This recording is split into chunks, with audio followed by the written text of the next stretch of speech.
Welcome to the best of high school sports in Northern California. We are the B Prep Show. And we're coming to you from Burbank High School in the heart of the Sacramento City Unified School District on Florin Road.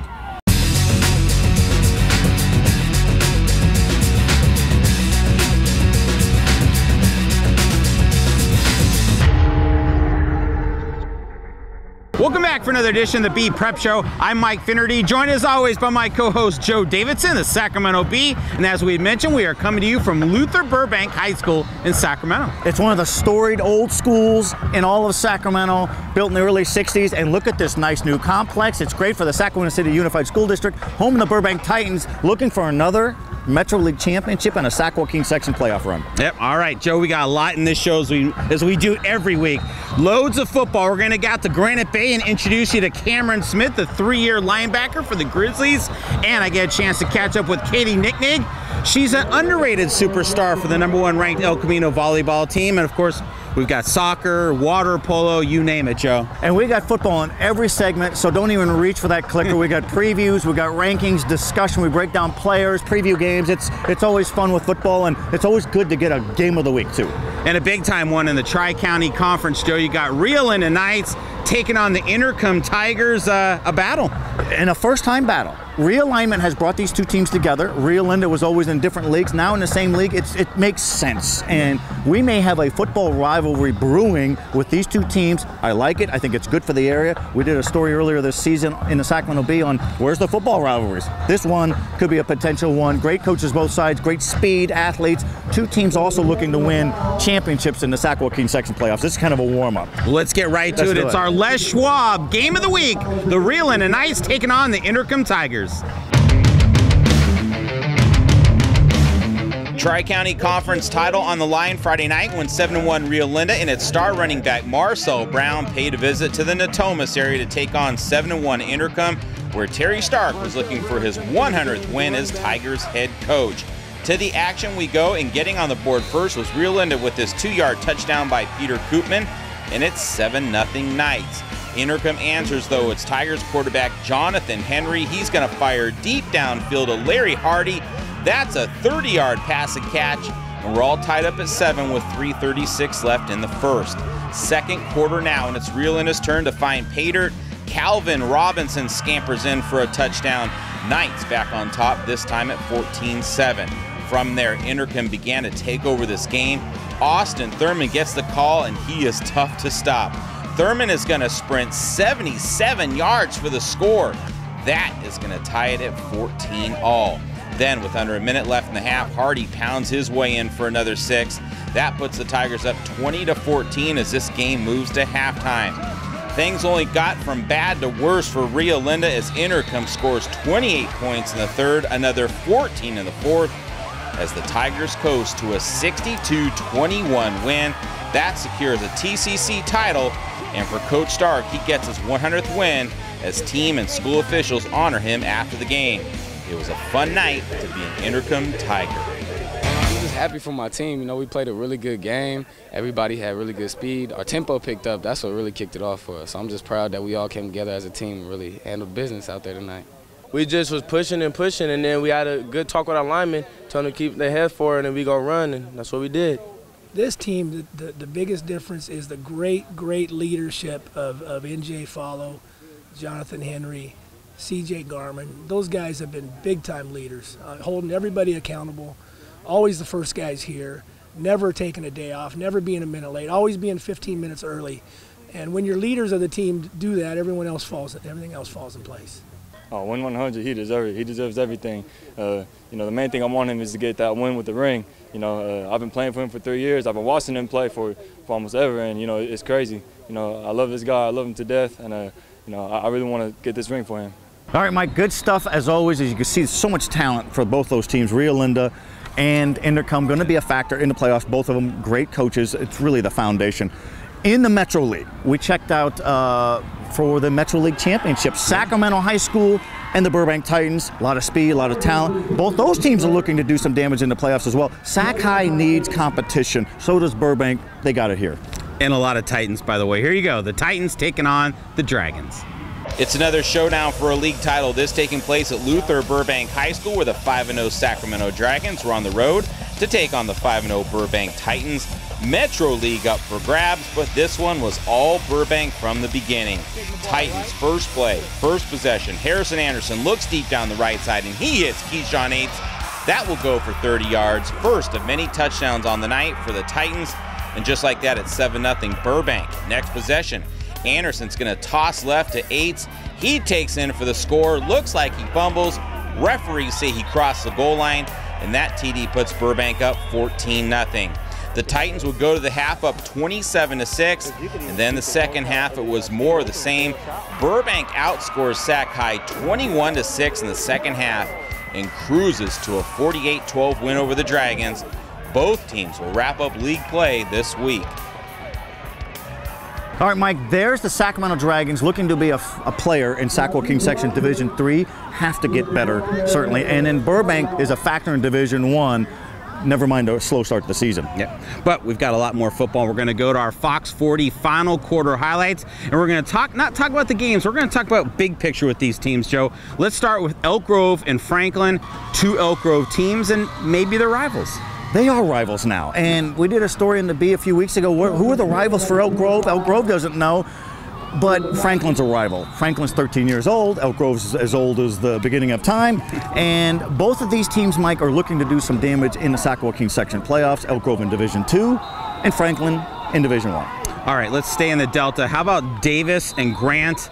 Of course, it's all Grant. The question, though, with them is they're looking ahead to playoff times. It's kind of get healthy, get rolling. They got guys like Deshaun Collins running well for them. We just love this team. They're going to be a power. Pacer pride forever. And senior night against Davis, it's really a warm-up in going to 9-0. Grant hasn't been 10-0 since 2010. Big game next week. We'll preview it in the last segment against Jesuit and Grant. But Grant, when you talk about senior night, Donovan Brown, the quarterback, and Chris Atterbury, the linebacker. So the Pacers are looking big-time championship, looking ahead probably in Division 3, or Division 2 rather. All right, let's keep it going. Let's head down the Central Valley. How about the Lodi Flames and the St. Mary's Rams? What do you got? Well, I think St. Mary's is a team to really look for in the Sac Joaquin Section playoffs. They've been in either Division 1 or Division 2. Tony Franks is the coach. He's from UC Davis. He's had some terrific teams. He's battled De La Salle in non-league games. Not this year, the schedule stopped, but that's a team to look for in the section playoffs, the St. Mary's Rams of Stockton. Good job with your mascot knowledge. Yeah, pretty good. We got anything else? I think we tapped out. All right, plenty more football. As we mentioned, we're going to catch up with Granite Bay linebacker Cameron Smith, El Camino volleyball star Katie Nicknig. We've got volleyball, soccer, water polo. We got it all. Don't go away.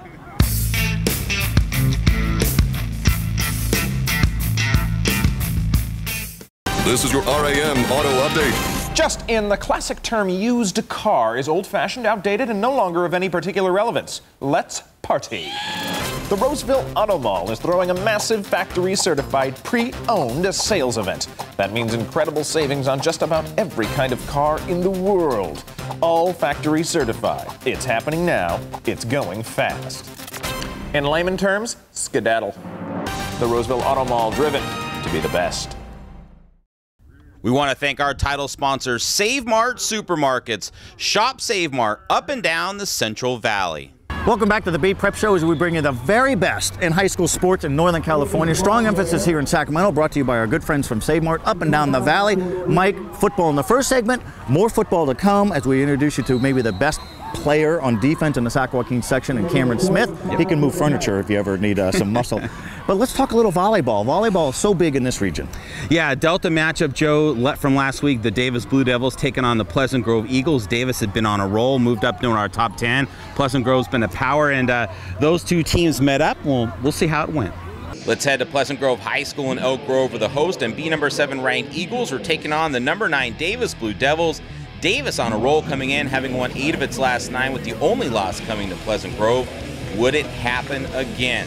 Well, first set, Davis held an early advantage with his blast by Carly Kachenka, but the lead would only fade when Pleasant Grove went up by 1 here at 11-10. Eagles set up Samit Gill for the big hit. They go up by 5 late before Kayla Williams comes up big at the net, taking the first set 25-21. Davis would come back and take game 2 25-19. But the third and fourth sets would go to Pleasant Grove 25-20 and 25-17 as the Eagles take the match 3-1. and can now clinch the Delta League title with a win over Franklin in its regular season finale this week. All right, Mike, good to see great volleyball, and that's the one thing that's defined this season is these powerhouse programs are taking each other on non-league. The leagues have been really good there too. Pleasant Grove's had some nice success, probably the best team it's had. El Camino, the #1 team in the Sacramento Bee for much of this year. Some star power, and then there's an unsung person who really kind of binds them together.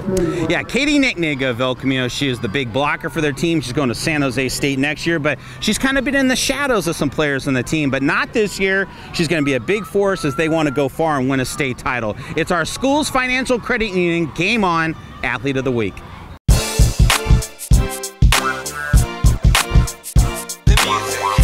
For El Camino senior Katie Nicknig, she had a plan heading into her freshman year of high school, and it did not include volleyball. Nicknig is a 6-foot middle blocker for the Sacramento Bee's #1 ranked Eagles, and she is now in her 3rd year on varsity, and she has a scholarship awaiting her at San Jose State. But her first love was basketball and the dream of playing for El Camino's Section Hall of Fame coach. I had played AAU basketball throughout my whole childhood growing up, and I came here to play for Coach Baxter, who now quit his coaching job here to coach at Sac State. So I was mainly a basketball player, and I decided to go to the freshman volleyball camp right before my freshman year, and then they saw how much talent I could have in volleyball and saw the potential in me, and really I was on JV as a freshman and just really wanted to get me in the volleyball thing, and I fell in love with the game and really connected with it. I think the two-sport thing really caused me to make that transition onto the floor and become a volleyball player instead of a basketball player. For Nicknig, the transition from hoops to volleyball wasn't an easy one early on. There was a time at her sophomore year when she was playing on JV, we weren't quite sure if she was going to make it to varsity her junior year. She came to summer workouts that summer, and she just totally changed her mind. She worked her butt off, she got in great shape, and she improved her skills immensely, and became a great part of what we were doing last year as a junior, and even a bigger part of what we're doing this year when she's a senior. In Nicknig's sophomore year, El Camino won a Division II section championship as she watched from the bench, while fellow sophomores and longtime players Michaela Nachetti, Devin Herenda, and Elizabeth Dahlberg all played key roles on that team. Now, 2 years later, Nicknig plays a key role on this year's team, leading in blocks, 4th in kills, and no longer is Nicknig in the shadow of others. My coaches have said that I'm one of the most evolutionized players I've ever seen. I've changed the most. I've changed night and day over the past 2 or 3 years I've played volleyball, and I'm so glad that I can play up there with those girls, and I never thought I'd see this day where I feel really confident in my abilities on the volleyball court. Seeing Nicknig improve from her sophomore year to where she is now is what it's all about. It helps the program overall, but just to see her develop and to see those aha moments with any kid, especially her, is great for a coach, great for any coach. Although she didn't get the opportunity to play basketball for Coach Baxter, playing for Coach Soyama is the volleyball equivalent. It blindsided me. I had no idea this would be me doing this here, and Marty is another Baxter in a different way for a different program, and people say your volleyball team is our school. You are the main sport at our school, which makes us succeed, and I'm just really proud to be a part of that team. Good stuff, Mike. You know what, if we had to take her on at the middle, she'd thump us right on the melon there, but you know what, you have to have star power. El Camino has it. Granite Bay won a state championship last season. It could be El Camino this season. When do the brackets come out for playoffs? Well, they're going to come out later this week, and that's going to be really interesting to see. A lot of teams are wondering, are we going to be D2 or D3? Are we going to be D1 or D2? That's sort of the talk. I think most teams know, but El Camino, for example, the thought was they'd be D2. We think they're going to be D3, Division III. And that's a big factor, as we've mentioned before, because if you're in Division II in volleyball, down the road is Midi, and they're a powerhouse. Midi of San Jose, which has been a national powerhouse, So, all right, here's a closer look at the Sacramento Bee top 20 in high school volleyball.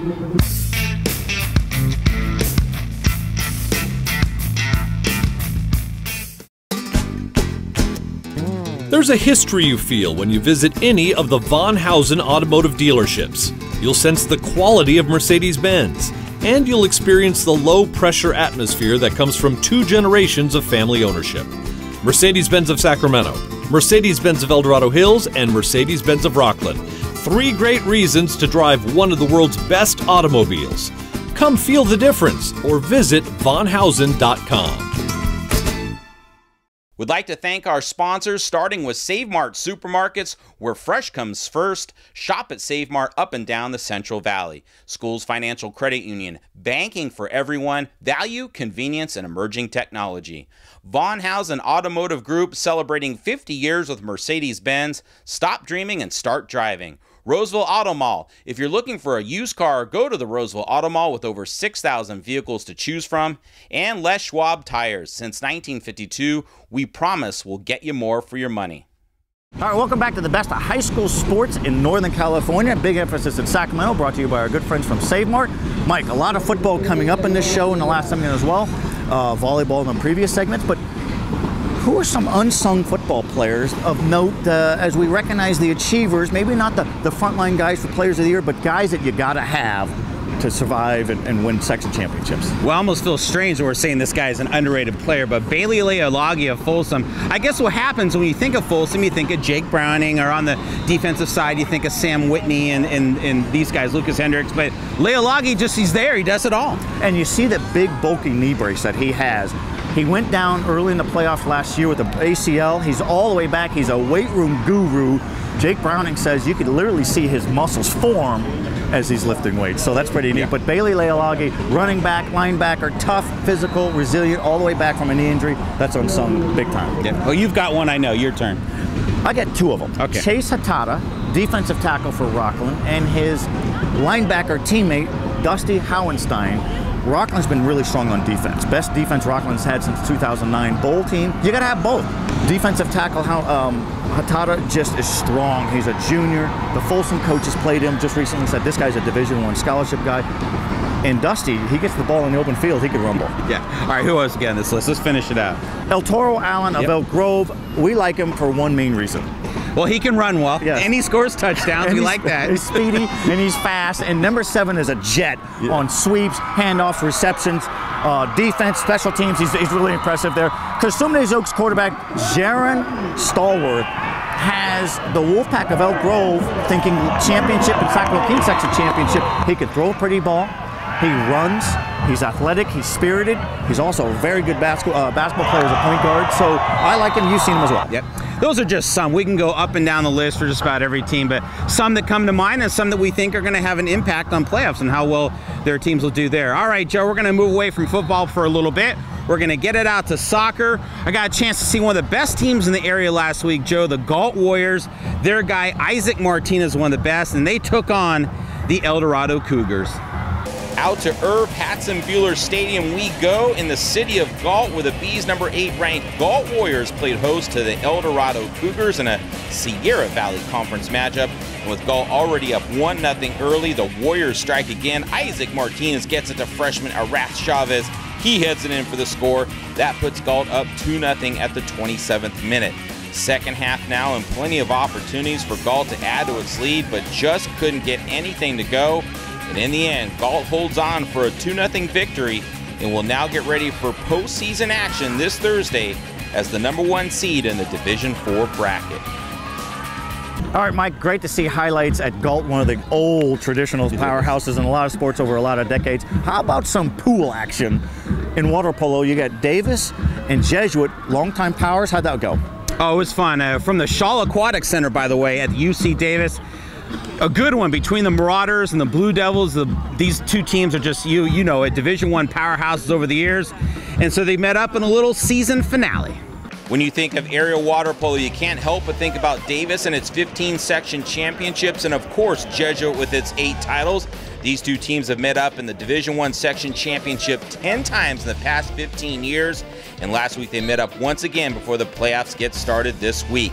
Late first period, Jesuit's Nick Giancanelli is going to score to put the Marauders up 4-3, and Jesuit would maintain the advantage until Nick Mason of Davis ties it at 8-all, and they would go to the half all tied up at 9.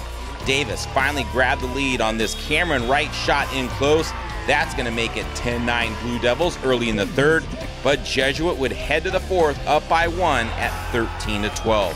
Final period was a battle as well. Davis's Cameron Wright ties it at 14, but when Will Peterson scored here to put the Marauders up 15-14 with 1:53 left, they would never look back. Jesuit pushed the lead to 17-14 with under a minute to go, and that would seal it for the Marauders as they take it 17-15. Let's wrap up our highlights with the match that took place earlier in the evening. It was the St. Francis Troubadours taking on the Davis Blue Devils, a rivalry that goes way back.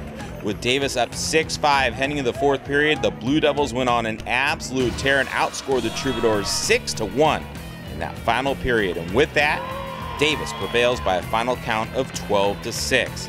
Playoffs for water polo will get underway on Thursday, and there's a good chance you'll see all four of these teams squaring off for Division I section championships once again. All right, Mike, good stuff in the pool in Yolo County. What do we got coming up? We've got Cameron Smith, star linebacker for the Granite Bay Grizzlies. We've got football previews and our Von Housen Stars of the Week. Stick around.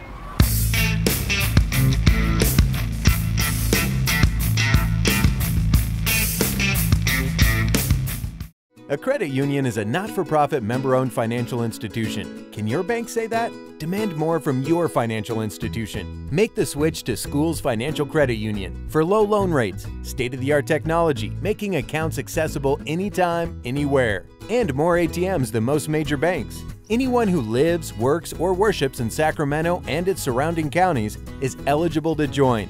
Be part of the credit union difference and bank happily ever after with Schools. We want to thank our title sponsor, Save Mart Supermarkets. Shop Save Mart up and down the Central Valley.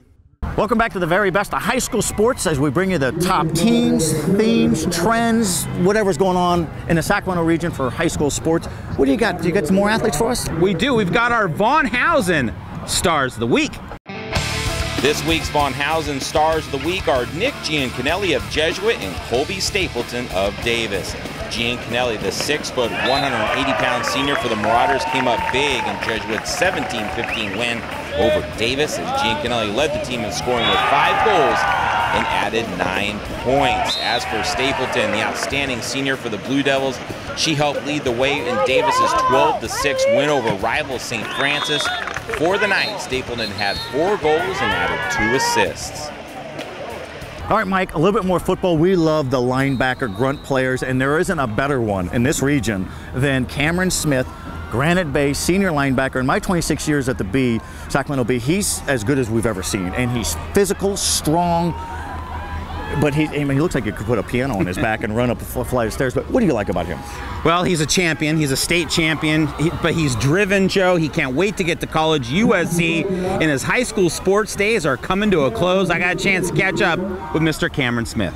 He's a 6'3", 225-pound force at the linebacker position, and that's saying something considering he was exactly that his sophomore year. Cameron Smith is finishing up his final season at Granite Bay, a 3-year varsity run that has included just about every individual award that you can think of, plus a Division I state championship. Over that span, Smith has averaged 11 tackles a game and has recorded 11 career interceptions, but this year is special to Smith for another reason. You know, just being able to play with my friends again. You know, sophomore year had to make some new friends, and but you know, being able to play with everyone again it's a good feeling. It's a lot of fun. On the field, though, Smith's most memorable moment was the state championship win his sophomore year, a 21-10 victory over perennial state powerhouse Long Beach Poly, and he recalls what stood out the most about the memorable season. Just how we started and how we finished. You know, going 0-2. 1-3, and then really just picking it up from there. That's a group of guys that will, you know, forever be in my heart and forever be at the school. Their hard work and their desire to win really was just awesome to be a part of. So yeah, just our journey and how we all came together really, and how it started and how it ended. Because Smith was so good so early in high school, what would the veteran and senior Cameron Smith tell the sophomore Cameron Smith? I feel that my reaction to the plays and what I'm seeing out there is I'm seeing it a lot faster than I was sophomore year, which was kind of a blur, but I got used to it pretty quick. Back in May, after being recruited by several major Division I programs, Smith gave a verbal commitment to USC, and the choice was an easy one. At a program like that, you don't get the opportunity to walk in and have the ability to fight for a spot and start right away. So, you know, that was the main thing that went into it. You know, but the location, I mean, this is a perfect fit for me. Smith will graduate from Granite Bay next month, then make a beeline for USC. You know, I give up a lot in terms of my senior year, but it's the future. You know, it really is. Getting the whole semester done while I'm there and before the football season even starts is I mean, that's perfect. That's what everyone wants to do. And you know, I miss my friends. I'll miss hanging out with all the guys, but I'll be back for a few more things. I'll get to walk. I'll get to go to some other little senior events, but it was the right thing to do, and felt best for me. All right, Joe, we've got football games coming up this Friday. Lots of good ones. Let's start it out with what I think is the best rivalry game in the whole area. It's Granite Bay playing host to Del Oro, and this game means something. It always means something. These two programs have been Sierra Foothill League rivals. It's come down to these two teams for so long, though Folsom wins it this year with its first time in the Sierra Foothill League. The coaches are good friends. Casey Taylor of Del Oro, Ernie Cooper of Granite Bay. You know, how do you stop the fly sweep? That's the real key for Del Oro. And then Del Oro's got the deep threat in Trey Udofia, who can really race past anybody. So Del Oro needs wins to get into the playoffs. That's simple. Yeah, they do. It's going to be good. It's going to be an overflow crowd for sure. We know that. All right, Joe, a Saturday afternoon matchup, and this is just as good as that game. We're talking about Grant at Jesuit, and this game intrigues us both because it's power on both sides. And if they want to pass, they can, but it's a power game. It is, and the winner is the Delta League champion. So that's how good that is. Grant, we know what Grant's going to do. Big line. Donovan Brown, the quarterback. Deshaun Collins went from a reserve to a starter. He's become a big-time running back. And then when you talk about Jesuit, quarterback Cole Brownholtz, Isaiah Bailey at receiver, and then a big beast named Bo Bisharat. He is a big beast. Oh, I wouldn't want to tackle him. I think I'd just run out of the way. But no, this is a good game. Yep. It might be a little wet and muddy out there, but that's okay because these are mudder type teams. And watch out for Isaiah Bailey. I mean, that's a guy that can catch a big pass, make a big play, and that's what's going to come down to. He loves these moments. Yep. All right, we're going to talk about another game. Vista Lago taking on Christian Brothers. You may not have thought earlier in the year this would be a big game, but it is a big game. Christian Brothers, Chris Guillen is the quarterback. We've seen him. He can throw, he could run, he's got speed in the backfield, he's got deep threats. Vista del Lago, Matt Jimison, a 3-year starting quarterback, come on fast the last few weeks. Vista del Lago has a newer school in Folsom. The winner is the league champion. The loser is still a contender in the Sac Joaquin section playoff. These two teams could see each other again in Division III playoffs. You bet. All right, we got another one, and this is an old school rivalry, one similar to last week's, but Placer taking on Colfax, Joe. These two teams butt heads up in the hills. Yeah, and you just saw the Hillman of Placer a couple of weeks ago, and Placer coach Joey Montoya gets into this stuff, and he's so energized. He's up and down the field. He's very passionate, and his players play that way. And you certainly have two of the biggest players anywhere in the Sac Joaquin section, named the Capra brothers. Younger brother, older brother, dominating there. Colfax needs a win to maintain any momentum. This is a decades-long rivalry. It's one of the best ones. All right, if you want to catch this show, be sure to tune in to Comcast Sportsnet every Tuesday. Shows re-airs Wednesdays, Thursdays, sometimes Fridays. Got to check your local listings. But if you miss it on TV during the week, where do they catch it? SacB.com, as we have story links, photo galleries, back issues of the show. We have high school sports online and in the print every day of the week because it's big time in this region. That's right. All right, folks, thanks for watching, and we'll see you next week.